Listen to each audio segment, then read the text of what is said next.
પણ જો નાનપણ તમે આયાને સોંપી દીધું એ બાળકનું, તો ભવિષ્યમાં તમે પણ તૈયાર રહેજો.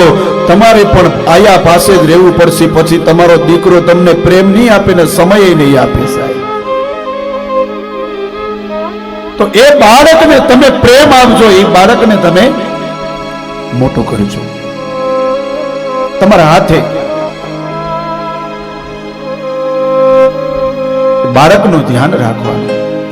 આપણે જ્યાં જતા હોય આપણા બાળકને સાથે લઈ જવાનો, ભલે નાનકડો રહ્યો. આપણે ભલે કલાક પૂરતા જાય પણ એને સાથે લઈ જાઓ. 2 જોડી વધારે કપડા લઈ જાઓ, કદાચ ચેન્જ કરવા પડે તો કરી નાખો, એમાં શરમ નહીં રાખો. આપણું બાળક છે.